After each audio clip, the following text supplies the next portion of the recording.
Hello दोस्तों, नमस्कार। Study with doctor Shyam platform पे आपका हार्दिक स्वागत है। हमारा जो फूड एंड न्यूट्रिशन का जो चैप्टर है उसका 4th सेगमेंट आज आने वाला है। दोस्तों, आज हमारा बचा हुआ था मिनरल्स, खनिज लवण जो हमारे भोजन में ज़रूरी होने चाहिए, उसके बारे में हम बात करने वाले हैं। तो देखिए, हम खनिज लवण को 2 भागों में बांटते हैं। एक तो लघु तत्व जिसे हम कहते हैं माइनर एलिमेंट्स, और दूसरा है दोस्तों आपका अल्प तत्व ट्रेस एलिमेंट्स। हमारी बॉडी में 2 तरह के एलिमेंट्स की नीड होती है, जिसमें कुछ तो होते हैं माइनर एलिमेंट्स और कुछ होते हैं ट्रेस एलिमेंट। तो इनमें एक एक को हम पढ़ने का प्रयास करेंगे। पहले तो ये देखेंगे उसका इंपॉर्टेंस क्या है, फिर देखेंगे इसकी कमी से क्या दिक्कत हो सकती है शरीर में, और इसके सोर्स क्या क्या है। सभी जगह से क्वेश्चन बनने की संभावना रहती है, तो आप थोड़ा ढंग से ही पढ़ लीजिएगा, ठीक है। आज की क्लास के साथ ही हमारा जो है फूड एंड न्यूट्रिशन कंप्लीट हो जाएगा। देखिए, पहला एलिमेंट है कैल्शियम। पहला एलिमेंट कौन सा है? कैल्शियम। कैल्शियम के सोर्स क्या है दोस्तों? देखिए, मिल्क, पनीर, ग्रीन वेजिटेबल्स, फलियां यानी बीन्स, अनाज और मछली, ये सारे क्या है? कैल्शियम के रिच सोर्स हैं। यदि कैल्शियम की कमी हो जाए बॉडी में, यदि कमी हो जाए तो क्या होगा? ये देखिए, दांत और हड्डियां दुर्बल हो जाएंगे, हमारे बोन्स, टीथ क्या हो जाएंगे? वीक हो जाएंगे। इसका मतलब कैल्शियम इनके लिए जरूरी हुआ। फिर आप देखिए, शरीर में वृद्धि अवरुद्ध हो जाएगी, हमारी बॉडी की जो ग्रोथ है वो भी डिले हो जाती है दोस्तों, जब कैल्शियम की कमी होती है। इसके अलावा वृद्धों और वयस्कों यानी अडल्ट्स में और ओल्ड एज पर्सन्स में एक रोग हो जाता है जिसका नाम है ओस्टियोमलेशिया। ओस्टियोमलेशिया डिजीज हो जाती है किसकी कमी से दोस्तों? कैल्शियम की कमी से। अब देखते हैं कैल्शियम का हमारी बॉडी के लिए इंपॉर्टेंस क्या है। ये ज्यादा इंपॉर्टेंट कॉलम है, ध्यान रखना है आपको कि एक तो टीथ की स्ट्रक्चर के लिए, बोन्स की स्ट्रक्चर के लिए कैल्शियम जरूरी होता है। फिर आप देखिए, ब्लड क्लॉटिंग के लिए भी जो है कैल्शियम जरूरी होता है। तंत्रिका एवं पेशियों के जो कार्य होते हैं, यानी आपका जो नर्वस सिस्टम है, आपकी जो मसल्स है, उनकी फंक्शनिंग के लिए भी कैल्शियम क्या है दोस्तों? जरूरी है। इसके अलावा इसकी यदि अधिकता हो जाए, कैल्शियम की अधिकता हो जाए शरीर में, तो स्टोन्स हो जाते हैं। इन जनरल जो हमारे किडनी की पथरी या स्टोन्स होते हैं, उसका कारण कैल्शियम ही है दोस्तों। तो कैल्शियम की अधिकता से आपके बॉडी में ये हो जाता है, आपको ध्यान रख लेना है, ठीक। अगला देखते हैं। देखिए, अगला है फास्फोरस। अगला क्या है दोस्तों? फास्फोरस। और फास्फोरस किससे मिलता है? मिल्क से। आपका फ्लैश, मांस, नॉनवेज जिसे कहते हैं वो, अनाज, अंडे, मछली, ये जो है रिच सोर्स है फास्फोरस के। और फास्फोरस भी दोस्तों दांत व हड्डियों को कमजोर कर देता है यदि इसकी कमी हो जाए। यदि फास्फोरस की कमी हो जाए दोस्तों, तो हमारे टीथ और हमारी बोन्स कमजोर हो जाएंगे, ठीक। शरीर की कार्य की अवरुद्ध हो जाएगी, आपका जो बॉडी फंक्शनिंग है वो जो है रुकावट आ जाएगी उसमें। तो ये जो है फास्फोरस की कमी से होने वाली दिक्कतें हैं। इसके अलावा दोस्तों हमारे टीथ, बोन्स, अम्ल क्षार संतुलन, जो एसिड बेस बैलेंस है बॉडी का, वो एटीपी का निर्माण, डीएनए का निर्माण, आरएनए का निर्माण, ये सब बनते हैं फास्फोरस से। आप देखेंगे कि आरएनए में भी फास्फोरस है, डीएनए में भी फास्फोरस है, एटीपी जो एनर्जी करेंसी कहलाती है उसमें भी फास्फोरस होता है। तो आपको ध्यान रखना है कि फास्फोरस की कमी से क्या दिक्कत हो सकती है और इसका इंपॉर्टेंस क्या है। उसके बाद देखिए, सल्फर, जिसे हम हिंदी में गंधक कहते हैं, सल्फर से क्या हो सकता है। देखिए, एक तो देखते हैं कि क्या सोर्स है इसके। अंडे से मिलता है, मांस से मिलता है, पनीर से मिलता है, मछली से मिलता है, सेम की फलियों, ब्रोकली, गोभी, सलजम, ये सारे जो है सल्फर के रिच सोर्स होते हैं दोस्तों। इसके अलावा आप देखेंगे कि इसकी यदि कमी हो जाए तो हमारे शरीर में प्रोटीन की कमी हो जाएगी। यदि सल्फर की कमी हो जाती है तो हमारे शरीर में किसकी कमी हो जाएगी? प्रोटीन की। प्रोटीन मेटाबॉलिज्म में भी दिक्कत आने लग जाएगी। जो प्रोटीन का मेटाबॉलिज्म होता है ड्यूरिंग डाइजेशन, वो भी दिक्कत में आ जाता है। तो ये इंपॉर्टेंस है सल्फर का। फिर आप देखिए, सल्फर एमिनो एसिड का निर्माण करता है, हार्मोन्स का, क्योंकि ये प्रोटीन बनाते हैं ना, एमिनो एसिड भी क्या करेंगे? प्रोटीन बनाएंगे। तो एमिनो एसिड के बनने में भी सल्फर इंपॉर्टेंट है। फिर हार्मोन्स जो किससे बने रहते हैं? प्रोटीन और स्टेरॉइड से, वो भी जो है सल्फर की सहायता से बनते हैं। इसके अलावा कैरोटीन का संश्लेषण या सिंथेसिस भी दोस्तों किसकी सहायता से होता है? सल्फर की हेल्प से। तो ये ध्यान रखना है आपको सल्फर के बारे में भी। इसके बाद देखते हैं पोटेशियम, पोटेशियम का आप इंपॉर्टेंस देखेंगे तो मांस, दूध, अनाज, फल और हरी सब्जियां जो है इसके रिच सोर्स है। फिर आप देखिए कि इससे बीपी लो हो जाती है। यदि पोटेशियम की कमी हो जाए हमारे बॉडी में तो इससे बीपी लो हो जाती है दोस्तों, क्योंकि ये हार्ट बीट के लिए बहुत ही जरूरी है। आपके शरीर में बीपी ठीक रहे इसके लिए सोडियम बहुत जरूरी है, और आपके शरीर में हार्ट बीट ठीक रहे इसके लिए पोटेशियम बहुत जरूरी है। यह बात आपको याद रखनी है कि पोटेशियम जो है हार्ट फंक्शनिंग के लिए बहुत इंपॉर्टेंट होता है। यहां देखिए आप कि बीपी लो हो जाएगी यदि आपका पोटेशियम कम हो। फिर देखिए पेशियों की दुर्बलता हो जाती है तो पैरालिसिस हो सकता है। पोटेशियम की कमी से क्या हो जाता है? पैरालिसिस। फिर हमारी बॉडी में अम्लक्षार संतुलन, जल संतुलन, वाटर बैलेंस, यानी शरीर में पानी की कमी नहीं होनी चाहिए, उसका भी ध्यान यही रखता है। हृदय स्पंदन यानी हार्ट बीट, तंत्रिका पेशियों की कार्य की, नर्वस सिस्टम और मसल्स की जो फंक्शनिंग है उसको भी कौन गवर्न करता है दोस्तों? पोटेशियम। फिर आप बात करिए क्लोरीन। क्लोरीन का सोर्स तो दोस्तों सिंपल साल्ट है, आपका जो सिंपल नमक है वो जो है इसका सोर्स है, जिसे हम खाने का नमक कहते हैं, NaCl। फिर आप देखिए भूख, यदि इसकी कमी हो जाए तो हमें भूख कम लगेगी, पेशियों में ऐंठन हो सकती है और थकावट रहेगी। निरंतर क्या रहेगी दोस्तों? थकावट रहेगी। ये भी शरीर में क्या करते हैं? अम्लक्षार संतुलन करते हैं और जल संतुलन को बनाए रखते हैं। कौन? क्लोरीन। ठीक है भाई। दूसरा देखिए, अब हम बात करेंगे सोडियम की। तो सोडियम दोस्तों वो भी खाने के नमक से मिलेगा आपको। यदि सोडियम की कमी हो जाए तो आपकी बीपी लो हो जाएगी, ब्लड प्रेशर डाउन आ जाएगा। मैंने बताया कि आपका इलेक्ट्रोलाइटिक बैलेंस बनाने के लिए सोडियम बहुत जरूरी है। फिर आप देखिए भूख की कमी होगी यदि सोडियम कम है, पेशियों की ऐंठन और थकावट भी निरंतर बनी रहेगी यदि आप में सोडियम की कमी है। फिर देखिए ये जो है हार्ट बीट को रेगुलेट करता है, हृदय जो अम्लक्षार संतुलन और जल संतुलन के लिए भी जरूरी है। लेकिन दोस्तों यदि सोडियम और पोटेशियम में एक चुनना हो ना हार्ट बीट के लिए तो आपको पोटेशियम चुनना है, क्योंकि ऑप्शन में दोनों हो सकते हैं। यदि हार्ट बीट की बात होगी तो आपका आंसर होगा पोटेशियम, और यदि बीपी की बात होगी तो आपका आंसर होगा सोडियम। ठीक है। अगला देखिए मैग्नीशियम। मैग्नीशियम का जो सोर्स है मिल्क होता है, साबुत अनाज यानी वोल ग्रेन्स होते हैं, वो भी बहुत अच्छा सोर्स है किसका? पोटेशियम, आपका मैग्नीशियम का। मछली, मांस, हरी सब्जियां, ये सब दोस्तों मैग्नीशियम के अच्छे सोर्स माने जाते हैं। फिर आप देखिए ये तंत्रिका तंत्र को ठीक से नहीं चलने देगा यदि कमी हो जाए किसकी?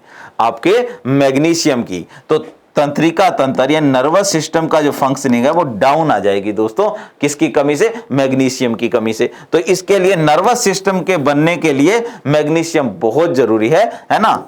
इसके निर्माण के लिए मैग्नीशियम जरूरी होता है। किसके निर्माण के लिए? नर्वस सिस्टम और ब्रेन के निर्माण के लिए। इसके ये दोस्तों ये तो माइनर एलिमेंट्स। अब बात करते हैं हम ट्रेस एलिमेंट की कि इसमें कौन कौन सा होता है। तो ट्रेस एलिमेंट में सबसे पहले आयोडीन की बात करेंगे। आयोडीन मिलेगा दोस्तों दूध से, अंडे से, समुद्री भोजन से। आयोडीन युक्त नमक, भारत में आयोडीन की कमी लोगों में देखी गई तो इसके लिए अब आयोडीन युक्त नमक आता है। आपको पता है कि जिसमें भी आयोडीन की कमी हुई उसमें थायराइड ग्लैंड डिस्फंक्शन हो जाता था, थायरोक्सिन हार्मोन नहीं बनता था और उससे रोग होता था गोइटर या गलगंड या घेंगा रोग, जिसमें आपकी थायराइड ग्लैंड फूलकर गले में लटक जाती थी। तो उस रोग का इलाज करने के लिए आयोडीन की कमी बॉडी में नहीं होनी चाहिए। ठीक है भाई। अब यदि आयोडीन की कमी हो तो वही बात जो मैंने आपको बताई, एक तो आपका बुद्धिहीनता हो जाएगी, यानी आपकी जो सोचने समझने की शक्ति है ना वो प्रभावित होगी, अब मंद बुद्धि हो जाते हैं। इसके अलावा मंद शारीरिक विकास, फिजिकल डेवलपमेंट भी बहुत स्लो होगा दोस्तों। इसके अलावा घेंगा रोग जिसे आप गोइटर कहते हो वो भी हो सकता है। अब देखिए थायरोक्सिन हार्मोन का ये इंपॉर्टेंट कंपोनेंट है, महत्व तो इसका यही है। क्यों? क्योंकि T4 जो होता है टेट्रा आइडोथायरोनिन, क्या होता है दोस्तों? टेट्रा आइडोथायरोनिन, ये जो है दोस्तों इसी का नाम थायरोक्सिन है। और यदि आयोडीन की कमी हो जाए तो ये बदल जाता है T3 में ट्राई आइडोथायरोनिन, और यही ट्राई आइडोथायरोनिन थायराइड ग्लैंड में इकट्ठा होकर गलगंड रोग का कारण बन जाता है। ठीक है। तो ये आयोडीन का इंपॉर्टेंस है। लेकिन आयोडीन कैसा एलिमेंट है? ट्रेस एलिमेंट है ना? बहुत कम मात्रा में चाहिए, इसकी जो मात्रा जो है दूसरा देखें, आयरन जो हीमोग्लोबिन बनाता है ये भी कम मात्रा में चाहिए दोस्तों, ये भी ट्रेस एलिमेंट होता है। ये किससे मिलेगा? मांस, जिगर, मछली, राजमा, गुड़, अंडे, फलियां, अनाज, सोयाबीन, पालक, हरी सब्जियां, ये सब रिच सोर्स होते हैं किसके? ये रिच सोर्स होते हैं दोस्तों आयरन के।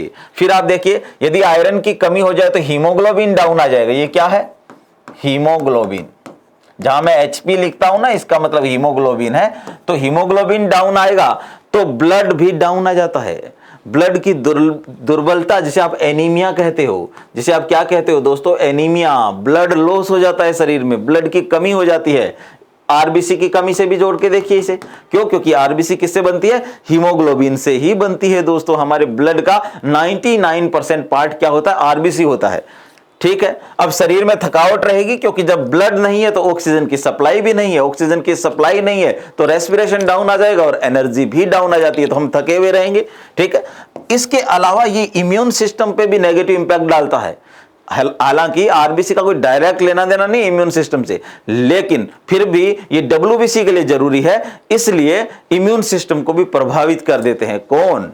जो है आपका आयरन। ठीक है भाई, इधर देखिए इसका इंपॉर्टेंस किसमें? एक तो हीमोग्लोबिन के निर्माण में, पूरा साइटोक्रोम सिस्टम जो है रेस्पिरेशन का उसके निर्माण में, डिफरेंट एंजाइम्स के निर्माण में, ऑक्सीजन के परिवहन में, और अधिकता से क्या हो जाता है? देखिए एक ये अलग चीज है, ये तो आपका इंपॉर्टेंस हो गया किसका? आयरन का हमारे शरीर के लिए।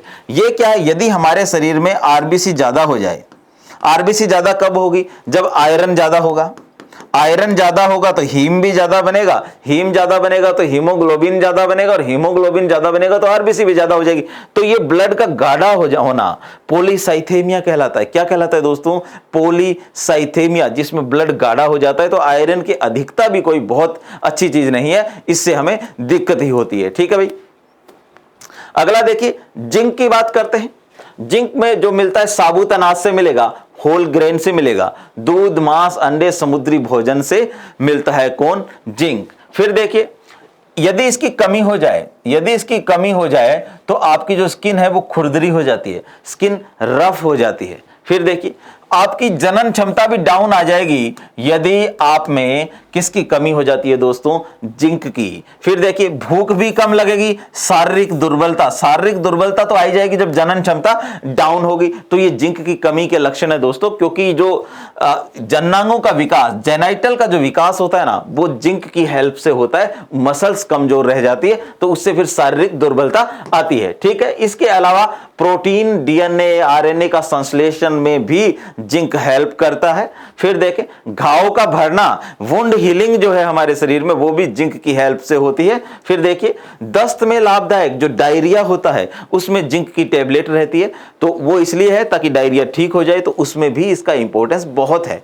अगला देखिए तांबा या कॉपर। कॉपर दोस्तों सेम सोर्स है, जो आपके जिंक के सोर्स हैं वो भी आपके कॉपर के सोर्स हैं। ठीक है, तो इसमें ज्यादा दिमाग नहीं लगाना है। यहां देखें जो रुधिर क्षीणता जिसे हम एनीमिया कहते हैं वो हो जाएगा यदि शरीर में कॉपर की कमी हो जाए। इसके अलावा आपके जो कनेक्टिव टिश्यू है, आपकी जो ब्लड वेसल्स है वो दुर्बल हो जाती है, बाल जो है रूखे हो जाते हैं। ये नेगेटिव इंपैक्ट आता है हमारी बॉडी पर यदि हमारे शरीर में कमी हो जाए किसकी? कॉपर की। अब इसका इंपॉर्टेंस क्या है? साइटोक्रोम ऑक्सीडेज एंजाइम का घटक, जो हमारे रेस्पिरेशन का साइटोक्रोम सिस्टम है उसका जो एंजाइम है साइटोक्रोम ऑक्सीडेज, वो बनता है किसकी सहायता से? कॉपर की सहायता से। जितने भी कनेक्टिव टिश्यूज है, रुधिर वाहिकाओं का निर्माण, हमारी बॉडी में जितने कनेक्टिव टिश्यूज है या ब्लड वेसल्स है, उसके फॉर्मेशन में, उसके निर्माण में भाग लेता है कौन? कॉपर। ठीक है भाई, चलिए अगला एलिमेंट देखते हैं। अगला है दोस्तों मैग्नीज। अगला कौन सा है? मैग्नीज। देखिए इसका सोर्स भी साबुत अनाज है दोस्तों, होल ग्रेन्स इसका अच्छा सोर्स है। फल, अनानास, बीन्स, ये सारे जो है आपका मैग्नीज के अच्छे सोर्स के रूप में जाने जाते हैं। अब इसका इंपॉर्टेंस क्या है ना? पहले देख लेते हैं इसकी कमी से क्या होगा। तो कमी से आपकी जो उपास्थि और अस्थि, उपास्थि और अस्थि में क्या अंतर होता है? देखो दोस्तों, उपास्थि को हम इंग्लिश में कहते हैं कार्टिलेज, अस्थि को हम कहते हैं बोन्स।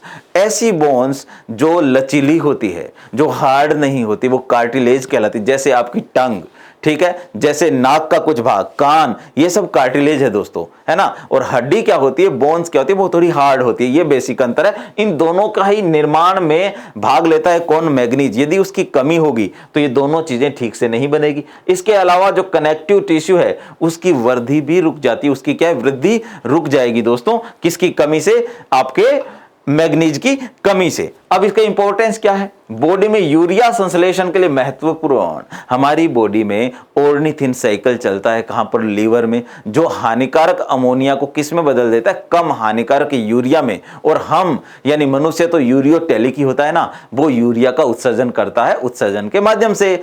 तो उसका भी जो है दिक्कत आ जाती है यदि आपकी बॉडी में किसकी कमी हो जाए दोस्तों, मैग्नीज की, ठीक है। अब देखिए, घावों का भरना, अस्थियों का विकास, हमारी बोन्स का डेवलपमेंट भी इस पे निर्भर करता है।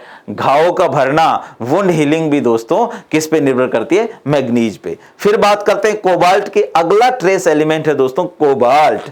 कोबाल्ट मिलेगा आपको दूध से, पनीर से, मांस से, हरी पत्तेदार सब्जियों से। इसके अलावा जो योक है, जो योक होता है ना अंडे में, उससे भी मिलता है भाई, ठीक। अब देखिए, यदि इसकी कमी हो जाए कोबाल्ट की तो हमें एनीमिया हो सकता है। एनीमिया का अर्थ क्या, ब्लड लॉस, आरबीसी की संख्या कम, ठीक है भाई। इससे मस्तिष्क संबंधी विकार, ब्रेन रिलेटेड इश्यूज भी हो सकते हैं यदि क्या हो जाता है, कोबाल्ट हम में कम हो जाए। एक दोस्तों होती है अननोन टायर्डनेस, अज्ञात थकावट। तब हम पता नहीं होता हम क्यों थक गए हैं, लेटे हुए हैं घर में, कोई काम भी नहीं करे, तब भी लग रहा है कि जो है मुझे बहुत थकावट हो गई है, ब्रेन खाली खाली नजर आता है। उस दौरान जो आपको अननोन टायर्डनेस होती है वो इसकी कमी से होती है, क्योंकि ये बनाती है साइनोकोबाल्मिन यानी B12 को। दोस्तों विटामिन B12 का इंपॉर्टेंट कंपोनेंट है कौन, कोबाल्ट, जिसका नाम ही है साइनोकोबाल्मिन। साइनोकोबाल्मिन है ना, इसका केमिकल नेम B12 का साइनोकोबाल्मिन है। ये बनता है किससे, कोबाल्ट की हेल्प से। और इसके अलावा दोस्तों आरबीसी के निर्माण को भी रेगुलेट करता है कौन, कोबाल्ट, ठीक है भाई। तो कोबाल्ट की कमी से बेसिकली आपको क्या हो जाता है, एनीमिया और ब्रेन डिसऑर्डर। फिर देखिए दोस्तों, एक है सेलेनियम, एक ट्रेस एलिमेंट है सेलेनियम। सेलेनियम किससे मिलेगा, मांस, अनाज, मछली, अंडे, समुद्री भोजन। अब भाई इसकी कमी से क्या होगा, आपकी जो हार्ट मसल है वो वीक हो जाती है, और पेशियों की पीड़ा यानी जो मसल्स में दर्द होता है इसकी कमी से मसल्स में दर्द होगा और आपकी हार्ट मसल जो है कमजोर हो जाएगी। तो कार्डियक अरेस्ट आने की संभावना ज्यादा रहती है यदि आपकी बॉडी में किसकी कमी हो जाए दोस्तों, सेलेनियम की। अब इसका इंपॉर्टेंस क्या है, विटामिन ए का सहायक है ना, ठीक है। विटामिन ई जो होती है उसका सहायक है कौन, आपका सेलेनियम। दूसरा, संयोजी ऊतकों की लोच के लिए आवश्यक, आपके जो कनेक्टिव टिश्यू है ना वो ठीक से काम कर सकते हैं, उनमें फ्लेक्सिबिलिटी बनी रहे, उसके लिए भी जरूरी है कौन, सेलेनियम। फिर देखिए, थायराइड ग्रंथि के लिए जरूरी है, आपकी थायराइड ग्रंथि जो गले में होती है वो ठीक से काम करे, उसके लिए भी कौन जरूरी है दोस्तों, सेलेनियम। उसके बाद है दोस्तों क्रोमियम। क्रोमियम का एक अच्छा सोर्स है दोस्तों यीस्ट या खमीर, है ना, ये तो मार्केट में मिलता है, यीस्ट या खमीर, समुद्री भोजन, साबुत अनाज, ये सारे क्या है, क्रोमियम के अच्छे सोर्स है। इससे क्या होता है दोस्तों, इसकी कमी हो जाए तो ग्लूकोज मेटाबॉलिज्म में दिक्कत आने लगती है, क्योंकि ग्लूकोज ही तो इंस्टेंट एनर्जी सोर्स है ना, आपके ब्लड में क्या है, ग्लूकोज, और ग्लूकोज मेटाबॉलिज्म में दिक्कत आ जाती है यदि क्रोमियम की कमी हो जाए, तो आपको ऊर्जा भी नहीं मिलेगी, क्योंकि रेस्पिरेशन प्रभावित हो जाएगा। जो इंटरनल रेस्पिरेशन है या सेलुलर रेस्पिरेशन है, उसका पहला स्टेप तो ग्लाइकोलिसिस है जो ग्लूकोज से शुरू होगा, तो फिर ऊर्जा भी नहीं मिलेगी, ठीक है। इधर देखिए, इसके अलावा इंसुलिन के लिए जरूरी है, और ग्लूकोज मेटाबॉलिज्म की बात तो हम कर ही चुके हैं। इंसुलिन हार्मोन जो है, जो आपके पैंक्रियाज की बीटा सेल से रिलीज होता है, और काम क्या करता है, अतिरिक्त ग्लूकोज को क्या किस में बदल देता है, ग्लाइकोजन में। अतिरिक्त ग्लूकोज को किस में बदल देता है दोस्तों, ग्लाइकोजन में, जो इंसुलिन के निर्माण के लिए भी कौन जरूरी है, क्रोमियम, ठीक है। आगे देखें, अगला है मोलिब्डेनम। मोलिब्डेनम जो है इसका सोर्स है अनाज, फलियां, सब्जियां और दूध। अब यदि मोलिब्डेनम की कमी हो जाए तो हमारा जो उत्सर्जन तंत्र है ना वो प्रभावित होता है। जो नाइट्रोजन युक्त जैसे अमोनिया, यूरिया, यूरिक एसिड, ये सारे नाइट्रोजन उत्सर्जी पदार्थ है, इनमें गड़बड़ियां हो जाती है और इससे उत्सर्जन तंत्र जो है वो ठीक से काम नहीं करेगा। इसलिए हमारा जो उत्सर्जन तंत्र है उसके लिए कौन जरूरी है दोस्तों? मोलिब्डेनम, याद रखिएगा। अगला है दोस्तों फ्लोरीन, ये आखिरी ट्रेस एलिमेंट है फ्लोरीन, है ना। ये फ्लोरिनेटेड जल से मिलेगा, चाय, समुद्री भोजन इत्यादि से फ्लोरीन जो है की आपूर्ति होती है हमारे शरीर में। यदि इसकी कमी हो जाए, कमी से क्या होगा? दांतों की दुर्बलता, हमारे टीथ कमजोर हो जाता है। अब देखिए कैल्शियम से भी टीथ कमजोर होते थे, उसके बाद आपको पता है फ्लोरीन से भी टीथ कमजोर हो रहे हैं, तो ये ध्यान रखना है आपको। फोस्फोरस से भी टीथ कमजोर हो रहे थे, ठीक है। दांतों का पीलापन, अब कोई आपसे पूछ ले कि दांतों के पीलेपन की क्या वजह है, तो फ्लोरीन की कमी दांतों के पीलेपन का कारण है, क्योंकि वो पीलापन फिर कभी नहीं हटता है ना, कुछ लोगों का आपने देखा होगा, उसका कारण है फ्लोरीन की कमी। और अधिकता हो जाए तो फ्लोरोसिस रोग हो जाता है दोस्तों। यदि फ्लोरीन की अधिकता हो जाएगी तो फ्लोरोसिस रोग होगा, ठीक है। और इसके अलावा इसकी कमी से क्या है? ओस्टियोपोरोसिस, यदि इसकी कमी हो जाए तो ओस्टियोपोरोसिस डिजीज हो जाती है, जिसमें आपकी हड्डियां बहुत कमजोर हो जाती है, ठीक है भाई। ये मिनरल्स थे। अब एक चीज और मैं आपसे डिस्कस करना चाह रहा था मित्रों, वो है मिलेट्स, मोटा अनाज। मोटा अनाज आजकल बहुत चर्चा में है। तो जब फूड एंड न्यूट्रिशन हम पढ़ते हैं ना, तो मोटा अनाज को आप बाहर नहीं रख सकते, अलग से इस पे सवाल आ सकते हैं और माने जाएंगे फूड एंड न्यूट्रिशन में ही, ठीक है ना। तो आप ये नहीं कह सकते कि भाई फूड एंड न्यूट्रिशन से तो कोई सवाल आया नहीं, ये तो मोटा अनाज से आ गया, ऐसा कुछ नहीं। ये करंट की चीजें, वो भी फूड एंड न्यूट्रिशन का ही भाग है, तो आपको ये भी अच्छे से तैयार करना है। तो कुछ बेसिक्स चीजें और कुछ करंट की चीजें मैं लेके आया हूं मिलेट्स के बारे में या मोटा अनाज के बारे में। एक तो आपको ये ध्यान रखना है दोस्तों कि इनको मिलेट्स क्यों कहते हैं। छोटे दाने वाले जितने भी अनाज होते हैं ना, उनको सामूहिक रूप से उनके लिए एक शब्द का यूज होता है, उसका नाम मिलेट्स है, ठीक है ना, या मोटा अनाज। सिर्फ बाजरा मोटा अनाज नहीं है, यहां पर बहुत सारे मोटे अनाज है, उनकी भी कैटेगरी होती है, वो भी मैं आपको बताने वाला हूं। तो सबसे पहले हम देखेंगे कि जो मोटा अनाज है ना दोस्तों, जिसे मिलेट्स कहते हैं। अब मोटा अनाज क्यों कहते हैं? कि छोटे दाने वाले जितने भी अनाज होते हैं उनको मोटा अनाज कहा जाता है। इसको सिरियन भी कहा जाता है। भारत की वित्त मंत्री निर्मला सीतारामन ने पार्लियामेंट में इसके लिए सिरियन शब्द प्रयोग किया। तो आपको याद रखना है कि सिरियन किसके लिए कहा गया? तो मोटे अनाज के लिए, मिलेट्स के लिए कहा गया है। फिर आप देखिए, इसको सुपर फूड भी कहते हैं। क्यों कहते हैं? क्योंकि शरीर के लिए बहुत ही अच्छा है। एक तो ये ग्लूटेन फ्री है, गेहूं में ग्लूटेन होता है ना, ये बहुत नुकसानदायक चीज है गेहूं का हमारे शरीर के लिए, तो ग्लूटेन फ्री है। इसके अलावा इसका ग्लाइसेमिक इंडेक्स भी कम होता है, ब्लड शुगर की मात्रा कम करता है ये। दूसरा, ये एलडीएल को डाउन करेगा और एचडीएल को बढ़ा देगा। एलडीएल क्या होता है? Bad cholesterol. एचडीएल क्या होता है? गुड कोलेस्ट्रॉल, तो वैसे भी बेटर हुआ। इसका मतलब ये सुपर फूड कहलाता है। पोषक अनाज, पोषक अनाज या सुपर फूड कहलाने के पीछे और भी कारण है कि इसमें बहुत सारे खनिज लवण हैं, फाइबर्स है, एंटीऑक्सीडेंट है, प्रोटीन है। तो इतनी सारी चीजें आपको मिलती है किससे? मोटे अनाज से, है ना। बहुत ही ज्यादा पोषक माना जाता है दोस्तों। जो कभी हजारों साल पहले दुनिया के अलग अलग हिस्सों में जो अनाज होता था वही है जो बीच में छूट गया था, हम इसकी तरफ ध्यान ही नहीं दे रहे थे। अब हमारी जरूरत ऐसी हो गई, लाइफस्टाइल ऐसा हो गया कि आपको मोटे अनाज की तरफ जाना ही होगा, ठीक है भाई। देखिए इसके बारे में एक चीज और हमें जाननी चाहिए कि इसे गरीब व्यक्ति का भोजन भी कहा जाता है। इसे गरीब व्यक्ति का भोजन भी कहा जाता है क्योंकि गरीब लोग ही इसे खाते थे, ठीक है भाई। लेकिन आज ये सबके लिए इंपॉर्टेंट हो गया है, इसलिए सुपर फूड सिरियन की संज्ञा दी जाने लगी है। आप देखिए, इंटरनेशनल ईयर ऑफ मिलेट्स 2023 का जो साल था वो इंटरनेशनल ईयर ऑफ मिलेट्स के रूप में जाना गया है दोस्तों। ये जो है भारत का ही प्रस्ताव था, कहां पर? यूएनजीए में। और एफएओ जो ऑर्गेनाइजेशन है, international level food and agriculture organisation, इसकी तरफ से इसे इंटरनेशनल ईयर ऑफ मिलेट्स घोषित किया गया और भारत का ही प्रस्ताव। लेकिन अब जरूरी नहीं है कि इंटरनेशनल ईयर ऑफ मिलेट्स पूछे, वो आपसे पूछ सकता है कि भारत का नेशनल ईयर ऑफ मिलेट्स क्या है, तो वो 2018 है दोस्तों। भारत का नेशनल ईयर ऑफ मिलेट्स क्या है? 2018, याद रखिएगा, ठीक है। बाजरा को ध्यान में रख के लाया गया था। इसमें मुख्य मोटा अनाज कौन सा था? बाजरा। और बाजरा उत्पादन में तो राजस्थान पूरे भारत में प्रथम स्थान पर है, आपको पता ही है। चलिए आगे देखते हैं।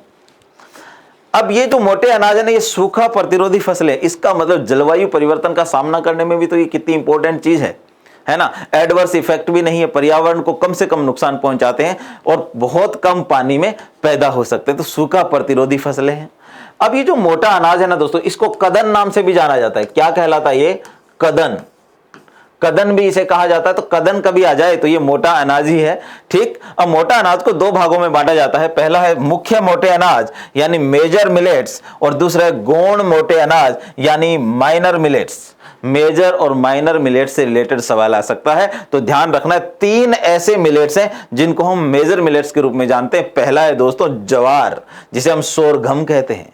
तो ज्वार जो है मेजर मिलेट्स की कैटेगरी में आता है। फिर आप देखिए बाजरा, जिसे आप पर्ल मिलेट्स कहते हैं, तो बाजरा भी दोस्तों किस कैटेगरी में आएगा? मेजर में। और फिर देखिए रागी, जिसे फिंगर मिलेट्स कहते हो, यह भी किस कैटेगरी में आएगा दोस्तों? मुख्य जो है मेजर मिलेट्स की कैटेगरी में आएगा। ये आपको ध्यान रखना है तीनों के बारे में, बाजरा, रागी और ज्वार। फिर देखिए कुछ गौण मोटे अनाज हैं जिन्हें माइनर मिलेट्स कहते हैं। उसमें एक है कंगनी, फॉक्सटेल, एक है कुटकी या समा, जिसे लिटिल मिलेट्स कहते हैं। एक कोदो है दोस्तों, इंग्लिश में भी ये कोदो ही नाम से जाना जाएगा। वरीगा या पुनरवा, जिसे प्रोसो नाम से जाना जाता है, या सांबा। ठीक है, ये कुछ जो है आपके गौण मोटे अनाज है। तो आप ध्यान रखिएगा, ये 3 को याद रख लोगे तो ये तो अपने आप ही याद रह जाएंगे आपको। ठीक है, चलिए आगे देख लेते हैं। भारत मोटे अनाज का सर्वाधिक उत्पादन करता है दोस्तों। भारत क्या करता है? मोटे अनाज का सर्वाधिक उत्पादन करता है पूरे दुनिया में। और वो कितना परसेंट है? लगभग 20%। पूरी दुनिया का लगभग 20% मोटे अनाज का उत्पादन करता है दोस्तों भारत। ठीक है, लेकिन यदि एशिया में देखा जाए तो उसका 80% मोटे अनाज का उत्पादन करता है भारत। याद रहेगा आपको, दुनिया से जब हम कंपेयर करेंगे तो 20%, एशिया में देखेंगे तो आपका 80%। ठीक है, इसके अलावा ये 3 देश जो आपको मैंने लिखे हैं यहाँ, ये दुनिया के 55% मोटे अनाज का उत्पादन करते हैं, जिसमें भारत पहले नंबर पे है, दूसरे नंबर पे नाइजीरिया है, तीसरे नंबर पे चीन है। और ये टोटल 55% का तो ये 3 देश ही करते हैं। आपको याद रखना, ये सीक्वेंस पूछा जा सकता है ना, सेट करना आ सकता है एग्जाम में, आरएस प्रीलिम्स में आ सकता है। ठीक है भाई, चलिए आगे देखें। अब देखते हैं कि भारत के कौन से शीर्ष उत्पादक राज्य हैं। मोटे अनाज का उत्पादन करने में भारत के कौन से राज्य सम्मिलित है? तो दोस्तों आपके लिए गौरवान्वित होने की बात है कि आपका स्टेट राजस्थान पहले नंबर पे है। सबसे ज्यादा उत्पादन राजस्थान में ही होता है मोटे अनाज का। फिर आप देखेंगे कर्नाटक दूसरे नंबर पे है, राजस्थान के बाद कर्नाटक। फिर आप देखेंगे महाराष्ट्र तीसरे नंबर पे है, चौथे नंबर पे मध्य प्रदेश है, और 5वें नंबर पे उत्तर प्रदेश है। याद रखना है, राजस्थान, कर्नाटक, महाराष्ट्र, मध्य प्रदेश, उत्तर प्रदेश। ये जो सीक्वेंस आपको बिल्कुल भी नहीं भूलना है मोटे अनाज के उत्पादन के संदर्भ में। ठीक है भाई, फिर देखिए मोटा अनाज सामान्यतः खरीफ की फसल है। याद रखना है, मोटा अनाज इन जनरल कौन सी फसल है दोस्तों? खरीफ की फसल है। तो इनको टेम्परेचर और रेनफॉल कितना जरूरी है वो भी ध्यान रख लेना है। देखिए इनको टेम्परेचर चाहिए दोस्तों 27 से 32 डिग्री सेंटीग्रेड टेम्परेचर। कितना चाहिए? 27 से 32 डिग्री सेंटीग्रेड। और रेनफॉल 50 से 100 सेंटीमीटर के बीच में कुछ भी। ठीक है ना, इसीलिए कम पानी की इनको जरूरत होती है। तो ये भी जो है कंटेंट आप याद रख लीजिएगा। आगे देखते हैं, मोटे अनाज को लेकर भारत में कुछ कठिनाइयां देखी गई है दोस्तों। तो ये ऑप्शन में हो सकता है, तो आपको घबराना नहीं है कि भाई ये होगा कि नहीं होगा। तो मैं स्पष्ट रूप से यहां लिख चुका हूं सारी चीजें, आपको बस इन्हें ध्यान रख लेना है। पहला देखें, भारत में भूमि क्षेत्र में गिरावट हुई है दोस्तों। भारत में भूमि क्षेत्र में गिरावट हुई है किसके? मोटे अनाज के उत्पादन में। जहां आजादी से पहले हम 35 मिलियन हेक्टेयर में इनका उत्पादन किया करते थे, है ना, हरित क्रांति आ गई ना उसके बाद, उससे दिक्कत पैदा हुई। तो अब लगभग ये 15 मिलियन ही रह गया है। तो ये एक चिंता की बात है कि कम एरिया में यदि आप उत्पादन करेंगे तो फिर सप्लाई कैसे होगी, डिमांड पूरी कैसे होगी। तो एक चैलेंज तो ये है। दूसरा क्या? इसकी उत्पादकता बहुत कम है ना, लो प्रोडक्टिविटी है, उत्पादकता कम है। जागरूकता की कमी है भारत में, इसलिए लोगों इसकी मांग ही नहीं करते। जागरूकता की कमी से मतलब यह है कि ये सुपर फूड है, इसका लोगों को पता नहीं है एक्चुअली, है ना। फिर देखिए उच्च लागत आ जाती है क्योंकि सुलभ नहीं है। यदि कस्टमर इसे खरीदना भी चाहे तो उसकी लागत जाता है क्योंकि सुलभ नहीं है। जब सप्लाई कम होगी, है ना, और डिमांड ज्यादा हो जाए किसी चीज की तो वो तो महंगा हो जाएगा ना। तो ये भी एक चैलेंज है। इसके अलावा इसका जो टेस्ट है ना दोस्तों, वो बड़ा अरुचिकर टेस्ट माना जाता है। क्यों? क्योंकि ये जो स्वाद है अप्रिय होने के अलावा फीका भी है, उसका जो टेस्ट है फीका माना गया है, किसका? मोटे अनाज का। इसलिए भी लोग कम पसंद करते हैं, क्योंकि जो जीभ का टेस्ट है ना, ये बड़ी खतरनाक चीज है ना। तो कुछ भी खाता है इंसान। फिर देखिए खेती संबंधी समस्याएं भी है, पैदावार तो कम होती ही है, लागत इसकी ज्यादा आ जाती है और फिर लाभ भी कम होता है। तो किसान के लिए तो फिर और खतरनाक चीज हो गई है ना। भारत में तो आप पता ही है किसानों का सुसाइड बेल्ट बना हुआ है। फिर देखिए चावल व गेहूं से प्रतिस्पर्धा है इसकी। चावल और गेहूं जो मुख्य खाद्यान्न है भारत के, उससे कंपटीशन है, तो ये भी एक बड़ा चैलेंज है। इसके अलावा सरकारी सहायता का जो है अभाव देखा गया है दोस्तों। ये बहुत सारी कुछ चीजें हैं जो इस क्षेत्र में मोटे अनाज के उत्पादन में कठिनाइयां पैदा करते हैं। अब एक चीज और देखें दोस्तों, राजस्थान की बात करें तो राजस्थान में millets centre of excellence centre of millets, या आप इसको ऐसे लिख लें, एक्सीलेंस सेंटर फॉर मिलेट्स, ऐसा लिख लें आप, है ना, ये कट कर दें। Excellence centre for millets Jodhpur में है दोस्तों। कहां है? जोधपुर में। कहां पे है? जोधपुर में। याद रखना है, राजस्थान का excellence centre of millets Jodhpur में है। तो ये राजस्थान से संबंधित बातें होगी। तो दोस्तों ठीक है, आज की क्लास यहीं तक। इसी के साथ आपका फूड एंड न्यूट्रिशन वाला चैप्टर कंप्लीट होता है। Thank you very much.